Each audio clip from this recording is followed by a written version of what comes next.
অনেক অনেকগুলো শাক আছে কি লিখে কইতে পারো শাক অনেক এই মাথা কি রাখবো এই রাখবি না এই সব রাখ। অনেকগুলো শাক আনছি পাট শাক তো একটুখানি নিয়ে যায় হুম আমি কেউ বাজা পুরো যদি খাওয়াই লিখে বাজা যদি একটুখানি নিয়ে যায় আবে এই কি হামান লাগে অত হালান লাগবে না আমি দেখবো না এগুলো এখন হইলো এই কচি পাতা লোভি এই লোভি পাতা লোভি আর কি হইবে কচি পাতা আবার তিতে না লাগে কে দিতে লাগবে কা। আসসালামু আলাইকুম, আশা করি সবাই ভালো আছেন। আলহামদুলিল্লাহ আমরা অনেক ভালো আছি। এবে খাইছে কি সেই মা এখনো আইতে পারে নাই, ওদিকে এখনো পুরোপুরি কিছু ঠিক হয় নাই, যে কারণে মা এখনো আইতে পারে নাই। লেগে আমরা সবাই যে তিনজন আছি ঘরে, এই তিনজনে মিলেমিশে রান্ধি বেরি কাজ বাজ করিয়ে দেয় আমার লগে লগে। আমার এই ছোটো ভাই রাফসানের আব্বু পিছিয়ে দেয়। আমি এই যে সব কুট্টি কেটে লইতে আছি আজকে এই ঢেঁড়স রান্নু। আর হইলো যে রেস্টুরেন্ট কি দে ঢেঁড়স রানবা না ভর্তার বা কোনটা বুনো বুনো করুন কি দে বুঝো আলু দিয়ে সর্ষে দিয়ে সর্ষে বাটা দিয়ে সুন্দর করে আবে এটা কি ভালো কথা দেখতে হইবে তুই এটা খুললে দেখ। না এটা নষ্ট হয়ে গেছে আর হলো ডাল দিয়ে পাটের শাক দিয়ে রান্নু, বড় ডাল দিয়ে। আগে ঢেঁড়সগুলো ধুয়ে নিতে হইবে, ধুয়ে পরে কাটতে নিব। ড্যাশগুলো ভালো আছে ড্যাশগুলো না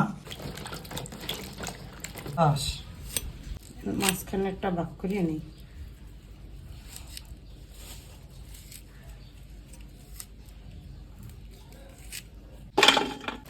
ঢেঁড়স বড় তো, ছোট ঢেঁড়স হলে হলে আস্তাই রাখতাম।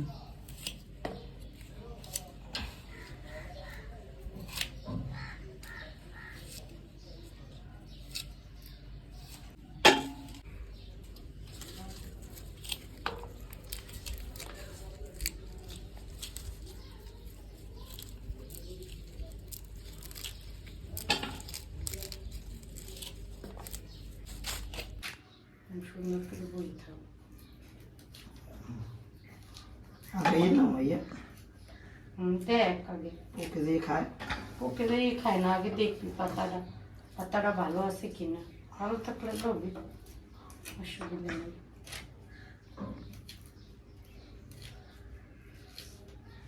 আমার কোড়াকাটি সব হয়ে গেছে, তো দেখলেনি তো আমার ছোট ভাইয়ার রাখছেন আর বই দুইজনে মিলে পাটের শাক কুটে দিছে আমারে। আর আমি এবার ঢেঁড়স কুটে নিছি, আর যা যা লাগবে তরকারিতে এগুলো সব কুচিয়ে নিছি। তা আমি সব গুছিয়ে রান্না বসি। আজকে হইলো যে এই শাক দিয়ে রান্না হলো বড় ডাল দিয়ে আর পাটের শাক দিয়ে রাঁধলে সবাই খুব পছন্দ করে। আর লগে যদি থাকে বোম্বাই মরিচ দিয়ে বড় ডাল দিয়ে পাটের শাক দিয়ে রান্না একেবারে ঘন করে রান্না, যাতে কেটে খাওয়া যায় এরকম করে। আর হলো যে ঢেঁড়স দিয়ে সরষে দিয়ে রান্না, তা আগে ঢেঁড়স দিয়ে সরষেটা আগে বয় দিই। কড়াইতে তেল দিয়ে দিলাম, এই যে ঢেঁড়স নিছি এই জায়গায় কুটতে, আর ঢেঁড়সের লাগে কয়টা আলুও কুটতে নিছি। এই যে ঢেঁড়সগুলো এইভাবে একেবারে সিঁড়ে নিছি মাঝখান দিয়ে, যাতে মশলাটা খুব সুন্দরভাবে ঢোকে। ঢেঁড়সগুলো আগে বাজিয়ে নেই।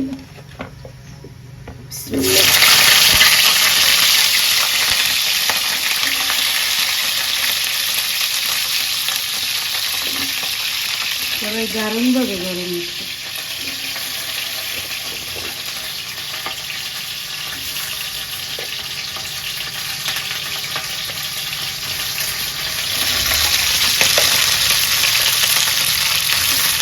একটু লবণ দিয়ে দিলাম, এবার লাগিয়েছে দিয়ে বাজিয়ে দিলাম।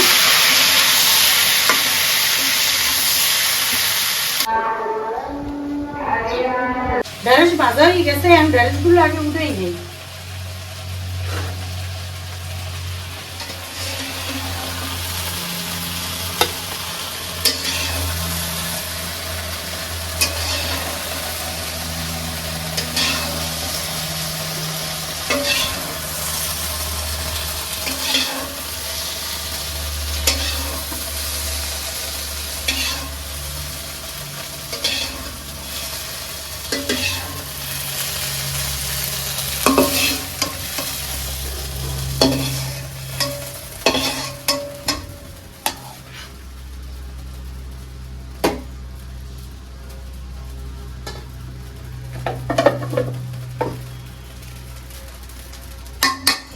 এই কড়াইতেই আমি আরেকটু তেল দিয়ে রান্নাটা বয় দেবো। আরেকটু তেল দিয়ে দিলাম, আলু দিয়ে দিলাম,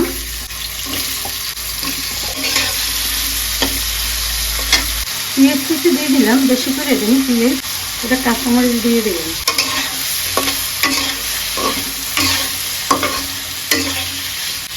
একটু আদা রসুন বাটা দিয়ে দিলাম।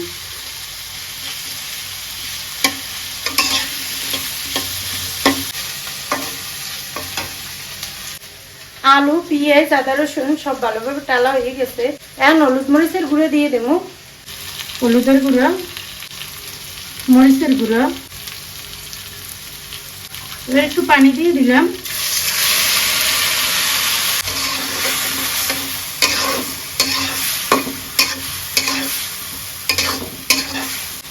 একটু লবণ দিয়ে দিলাম,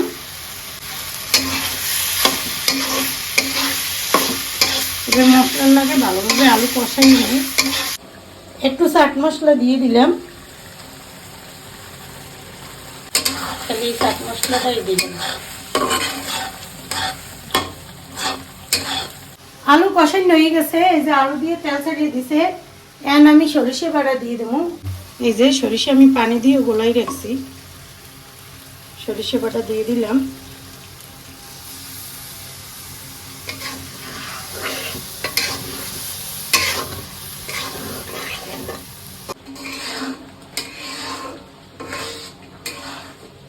এই তো আমার সরিষা দিয়ে আলু বোনা হয়ে গেছে।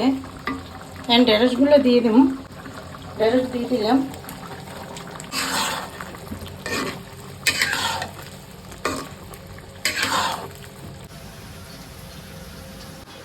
এই তো ঢেঁড়সের নিরামিষ তরকারি রান্না হয়ে গেছে। আমি উঠাই নেব, একদম মাখমা করে রাঁধছি, খুবই সুন্দর হয়েছে। কিন্তু এটি অনায়াসে এক থাল ভাত খাওয়া যাবে। তরকারি উঠে নেই,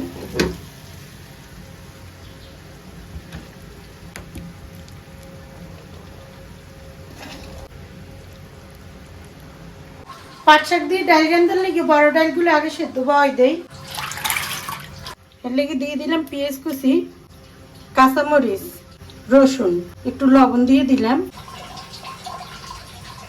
এই যে ডাল কিন্তু একেবারে সেদ্ধ হয়ে গেছে, গলে গেছে। এখন আমি একটু হলুদ দিয়ে এবার ডালটা ঘুরতে নিব, হলুদের গুঁড়ো দিয়ে দিলাম, এবার একটু পানি দিয়ে দিলাম।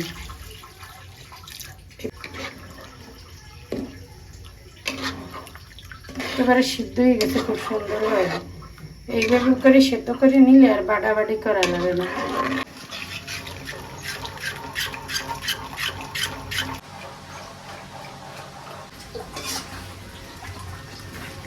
এই যে ডাল ঘুটে নিছি সুন্দর করে। যদি আমি আরো ভালোভাবে ঘুটি তাইলে আরো সুন্দর করে ঘুটা হইবে, কিন্তু আমি একটু মাঝে মাঝে একটু হালকা আস্তে আস্তে রাখতে চাইছি, একটু হালকা রাখলাম। এখন ডাল রান্নার লেগে যতটুকু পানি দেওয়া লাগবে এই পানিটু দিয়ে দেব। ডাইলে পানি দিয়ে দিলাম পরিমাণ মতো, একটু শক্ত শক্ত করে রান্না, এর লেগে আর পানি দিব না।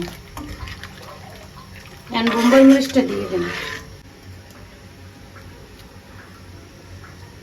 বোম্বাই মরিচ দিয়ে দিলাম।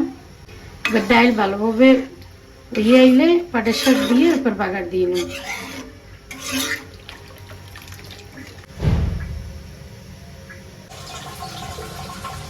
ডাল হয়ে গেছে, বাগার দিয়ে নেব।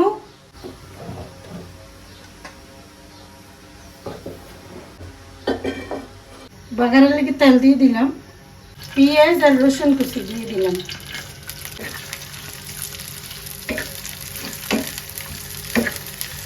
রসুন বাদামি কালার করে দিলাম।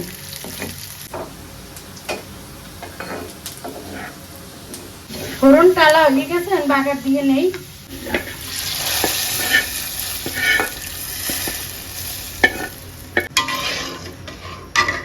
এবার ডালটা আবার চুলের উপর দিয়ে নেই।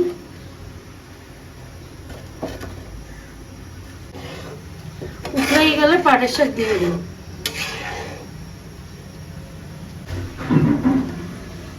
ডাল উতলাই গেছে, এবার পাটের শাক দিয়ে দেই। পাটের শাক দিয়ে দিলাম।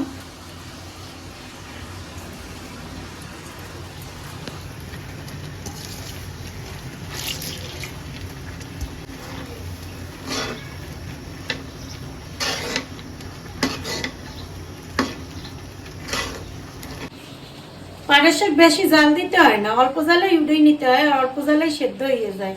বেশি জাল দিলে আবার লোড হয়ে যায় পাটের শাক। তো পাটের শাকের ডাইল হয়ে গেছে, উড়েই নেই। আমাকে খাইতে যতটুকু লাগবে উড়েই নেই। এই ডালটা যখন ঠান্ডা হইবে তখন একেবারে শক্ত শক্ত হয়ে যাবে।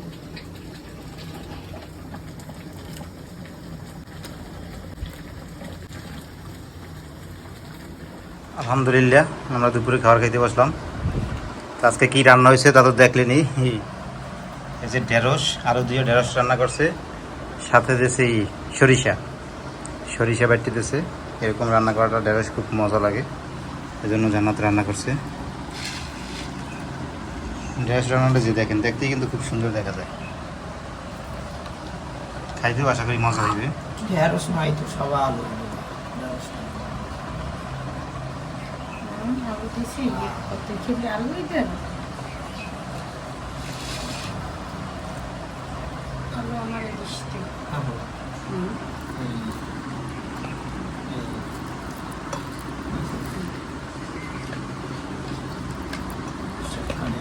বিসমিল্লাহি ওয়া বারাকাতুল্লাহ।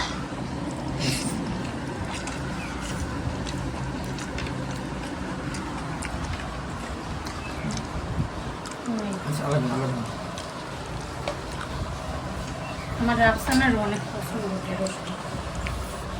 কেমন হয়েছে কত একটু আলাদা করে রাঁধছি, নিরামিষ ঢেঁড়স মশলা। নিরামিষ ঢেঁড়স খুব মজা হয়েছে, বুঝছো না? খুবই ভালো হয়েছে। মশলা দিছো না, চাট মশলাটা, এই জন্য আরও ভালো লাগতেছে।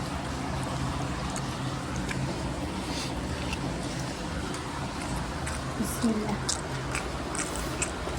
ওই মাঝখান দিয়া এরকম ভাজি ফিরে দিয়েছে দেখে মানে গলিয়ে গেছে না? মশলাটা ঢুকছে, শীতের মশলা ঢুকছে সুন্দর মতন।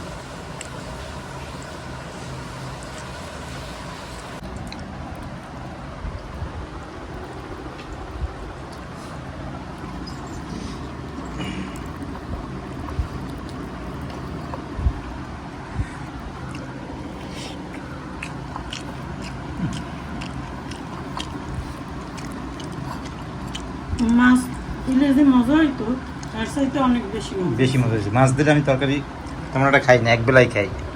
আর এরকম নিরামিষ করলে 3 বেলাই খেতে পারি। ঢেঁড়স দিয়ে খাওয়া শেষ করলাম, এবার একটু পাটের শাকের ডাল লই। দেখো গরম গরমই ঠান্ডা করতে বসে। পাট শাক ঠান্ডা হলে এমন একটা শাক, যে শাকটা সবারই প্রিয়, সবাই অনেক পছন্দ করে পাটের শাকের ডাল। আর সাথে যদি বোম্বাই মরিচ, আমরা আজকে বোম্বাই মরিচ দিয়ে রান্না করছি, খুবই মজা হবে আশা করি। আর বড় ডাল। আর আজকে আবার বড় ডাল দিয়েছি, সবসময় তো মুসি ডাল দিয়েই খাই, আজকে আবার বড় ডাল দিলাম।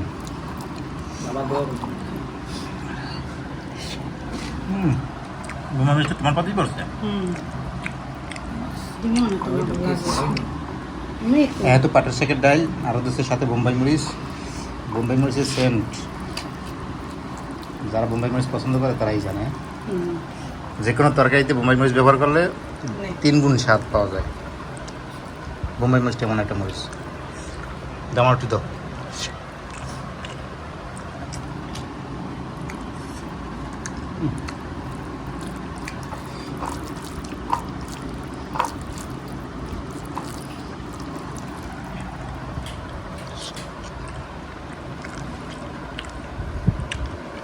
আজকে এই পর্যন্তই। সবাই ভালো থাকেন, সুস্থ থাকেন।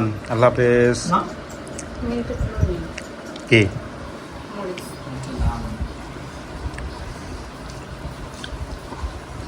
ঝাল তো দে, আমার দে।